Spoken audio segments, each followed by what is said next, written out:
Morning students. आज हम लोग क्लास 7 का इंग्लिश ग्रामर पढ़ने जा रहे हैं। लेसन नंबर 2 है नाउन। नाउन मीन्स संज्ञा।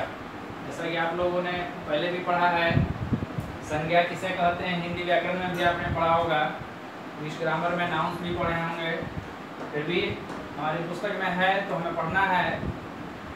सबसे पहले इसका डिफाइन,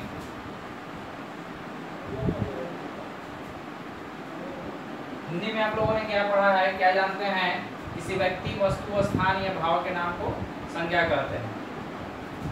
उसका इंग्लिश भी बहुत सारे आप लोग ने ग्रामर में पढ़ा होगा, छोटे से छोटे लेकर बड़े बड़े तक, मतलब कुछ इस तरीके का डेफिनेशन जो कि उस बच्चे क्या है कि जो ज़्यादा इजी लगा उसको याद कर लिया, है ना।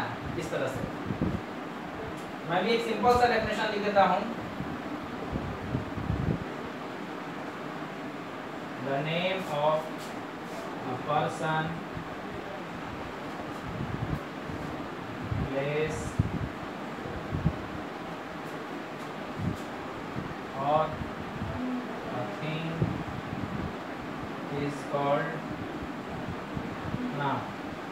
बहुत ही सिंपल डिफाइन है, ठीक है। एग्जाम्पल, मोहन पटना। किसी व्यक्ति, वस्तु, स्थान या भाव के नाम को संज्ञा कहते हैं। जैसे में हो गया मोहन पटना, ठीक है। तो आप एक चीज ध्यान दीजिए कि दुनिया में जितनी भी चीजें हैं, सारी चीजें वो सभी संज्ञाएं हैं। अब ये कैसे हैं? जैसे आप सोच लीजिए, थोड़ी देर के लिए आप एक कलम, किताब, कॉपी, आसपास के जितनी भी वस्तुएं हैं सबको देखिए, वो किसी न किसी रूप में एक संज्ञा का ही बात बतलाता है। कागज, तो कागज भी संज्ञा है। हवा, हवा भी संज्ञा है। आपकी फीलिंग, आपकी भावना, वो भी जुड़ी हुई है किसी भी व्यक्ति, वस्तु, स्थान या भाव के नाम, भाव, फीलिंग। तो हम इसमें काइंड्स बताने जा रहे हैं, इससे आपको और पता चल जाएगा कि फीलिंग हमारी कैसे इसमें इंक्लूड है।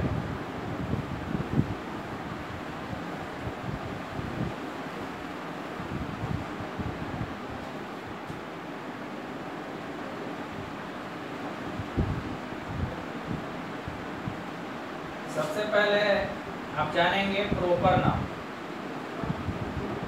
Proper noun. दूसरा कॉमन नाउन। तीसरा कलेक्टिव नाउन।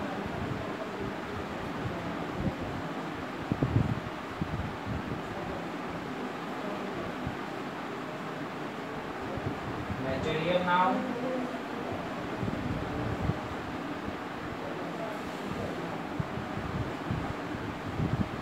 Abstract noun। देखिए, first one is proper noun. Proper noun क्या है? इसका हिंदी होता है व्यक्तिवाचक संज्ञा। किसी खास व्यक्ति का बोध कराने वाले शब्द जो होते हैं वो होता है प्रॉपर नाउन। जैसे महात्मा गांधी एक नाम है। महात्मा गांधी बहुत बड़े महान व्यक्तित्व थे, वो बहुत अच्छे नेता थे, देश के लिए लड़े, नेता के रूप में लड़े। नेता, उन्होंने कोई उपाधि नहीं ली थी।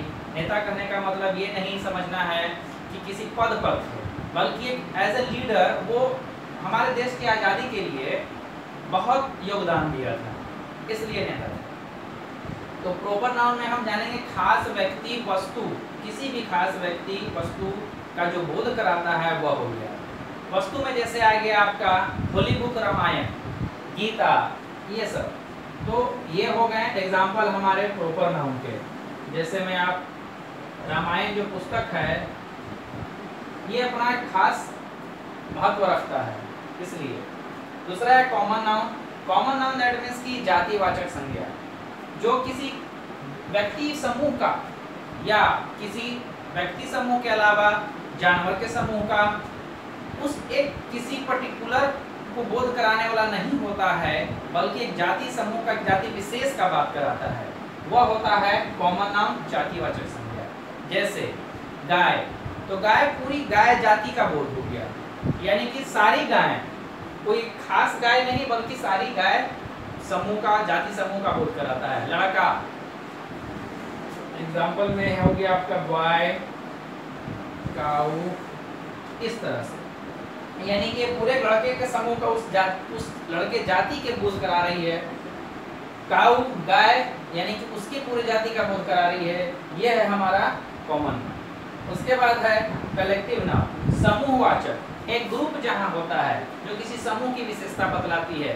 जैसे ग्रुप में हम लोग बैठते हैं, अगर कहीं मान के चलिए कि 5-10 विद्यार्थी बैठे हुए हैं, तो 5-10 विद्यार्थी कहाँ बैठेंगे? क्लास में बैठेंगे, पढ़ाई करने के लिए बैठेंगे। यानी कि ये जो ग्रुप हो गया आपका, तो ग्रुप कहाँ है? तो क्लास। ये क्लास जो हो गया ये कलेक्टिव नाउन है, आपको दर्शाता है। उसके बाद देखिए क्लास के बाद आप देखे होंगे आर्मी।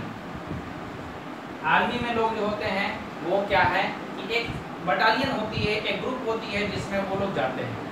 तो ये सब समूह बनाकर चलने वाली जगह होती है, समूह बनाकर रहती है, इसलिए इन्हें हम कहते हैं कलेक्टिव नाउन। आता है मटेरियल नाउन, पदार्थ की बात होती है, वस्तु की बात होती है, जिसे जैसे कि हम लोग रोजमर्रा की जिंदगी में रोज जो है कुछ न कुछ वस्तुओं का उपयोग करते हैं, जैसे लोहा, बर्तन और भी बहुत सारी चीजें होती हैं।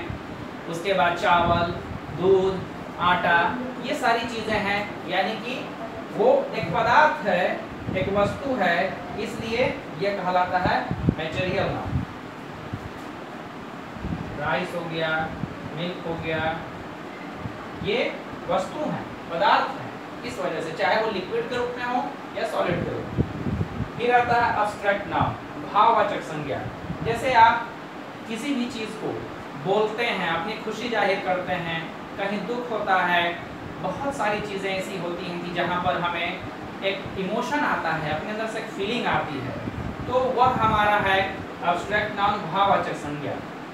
एक लड़का है, एक बच्चा है, वो बच्चा छोटा 5 साल का बच्चा है, वो बच्चा जो है अपने खेल कूद के माध्यम से, पढ़ाई के माध्यम से कुछ ऐसी हरकतें करता है जिससे कि आपको खुशी मिलती है, आपको उसके नटखटपन से बहुत आनंद आता है, तो ये इसे कहते हैं कि उसका बालकपन है, यानी बचपन है।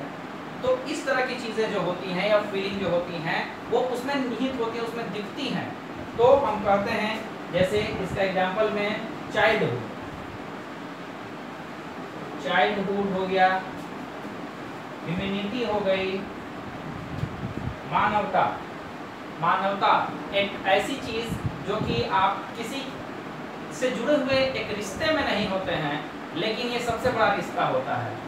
आज देखिए लॉकडाउन है, और लॉकडाउन में बहुत सारे मजदूर जो हैं एक प्रदेश से दूसरे प्रदेश जा रहे हैं। बहुत आप लोग अगर न्यूज़ देखते होंगे, समाचार सुनते हैं, टीवी पर आपने देखा होगा कि बहुत लोग मदद के लिए आते हैं। आने के बाद क्या करते हैं कि उनको पानी कोई दे रहा है, कोई बिस्किट का पैकेट दे रहा है, कुछ ना कुछ। उनसे उनका कोई रिश्ता नहीं है, कोई उनसे मतलब नहीं है कि वो कौन है, कहाँ उनका घर है, नहीं जानते हैं, न मिले हैं कभी, लेकिन एक मानवता है, ह्यूमैनिटी है, और उसके नाते वो उनकी मदद को तैयार है। तो ये क्या है? ये भाव है, यानी कि उनके अंदर एक भाव जग रहा है, एक फीलिंग आ रही है ऐसा, जिसकी वजह से वो मदद करने के लिए तैयार हैं। तो ये जो है मानवता, बचपन, ये सारे हैं, ये अब्स्ट्रैक्ट नाउन को दर्शाते हैं। तो नाउन में आज हमने ये जाना, नाउन किसे कहते हैं, संज्ञा होती है ये, उसके काइंड्स कौन कौन हैं, ये सब, और वो किस तरह से उसको हम डिफाइन किए, किस तरह से एग्जाम्पल हैं। आप अपने बुक में पढ़ेंगे, उसमें और भी जो रिलेटेड चीज़ें होंगी उसको और अच्छे से रीडिंग दीजिएगा, उसको अच्छे से पढ़िएगा, और एक्सरसाइज होगी तो एक्सरसाइज को बनाइएगा। ठीक है, थैंक यू।